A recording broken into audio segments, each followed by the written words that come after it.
You wake up, and the air is already thick. A blistering heat is pressing in from outside, and it's not a temporary heat wave. Imagine our planet suddenly settles into a new equilibrium where the global average temperature is a scorching 50 degrees Celsius or 122 degrees Fahrenheit. You might assume moving closer to the sun causes summer heat.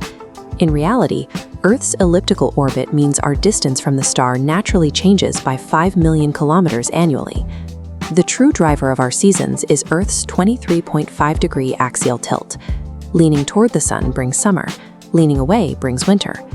For this thought experiment, imagine a sudden violent shove locking us into a tighter orbit, exactly 1% closer.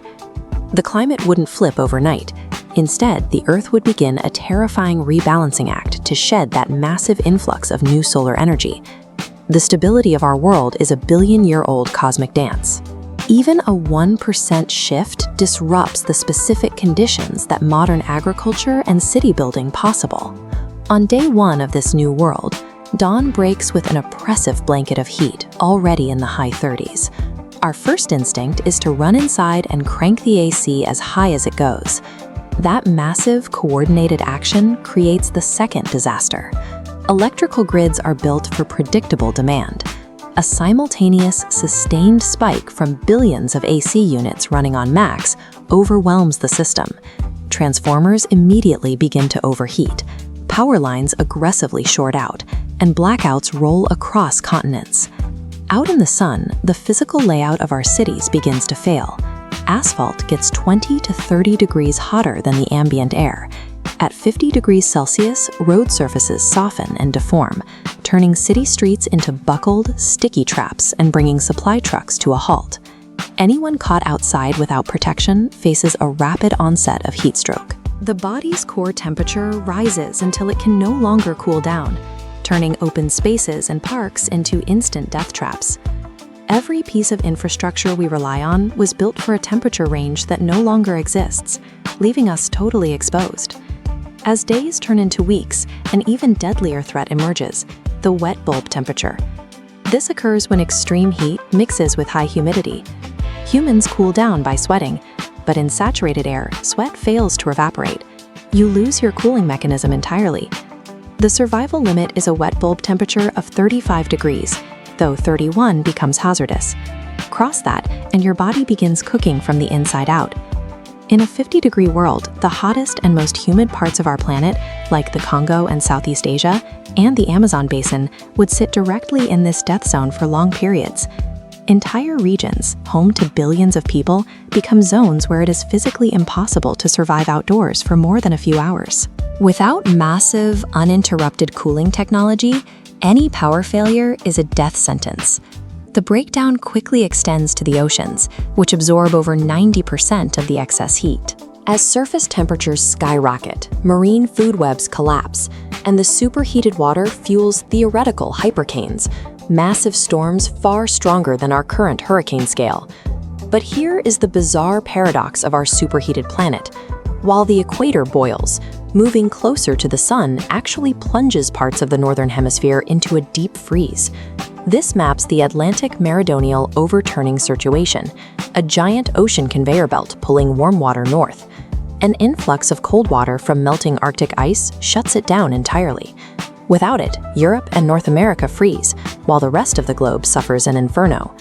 Pumping raw energy into Earth's climate doesn't raise the global thermostat evenly. It shatters the system, creating a chaotic planet at war with itself. Facing hypercanes and lethal wet bulb temperatures, humanity is left with one option: run. This triggers the largest forced migration in human history. The new promised lands are the extreme upper and lower latitudes. Billions flee toward northern Canada, Patagonia, and Siberia. You might ask, why not just move to the ultimate cold refuge of Antarctica? The 1959 Antarctic Treaty currently prohibits civilian settlement and military activity, but the primary barrier is physical. Antarctica is a hostile landscape of ice and rock. It completely lacks the soil and infrastructure needed to support human life. Humanity finds itself squeezed into the planet's absolute margins, fighting to exist in fragile ecosystems totally unprepared for the massive influx of people. Even in these polar refuges, summer highs remain dangerous, and the thin soil can't support billions of new arrivals. To accommodate the crowds and shield them from the sun, we can no longer build upward. We are forced to dig down, inverting the traditional skyline to create massive earth scrapers secured deep inside the bedrock. We retreat into twilight cities. Life becomes entirely nocturnal, with work and socializing happening during the cooler night hours. Above ground, streets are retrofitted with giant shade structures and painted white to reflect the sun. Basic survival requires monumental engineering. Traditional farming is replaced by massive indoor vertical farms. To drink, we rely entirely on vast solar-powered desalination plants pulling from the oceans. This underground world is a stark, functional existence, born from necessity and defined by the permanent loss of the world above. Earth's orbit is safely secured by the laws of physics. No known force is going to push us 1% closer to the sun tonight. But the grim truth is, our global temperatures are climbing toward these extremes anyway. We face failing power grids, lethal wet bulb temperatures, and collapsing ocean currents. Our world is warming, and we are actively building this inferno ourselves. What if, instead of moving closer to the sun, the Earth's rotation just started to slow down, creating days and nights that lasted for weeks? Let us know how you think we would survive that in the comments below.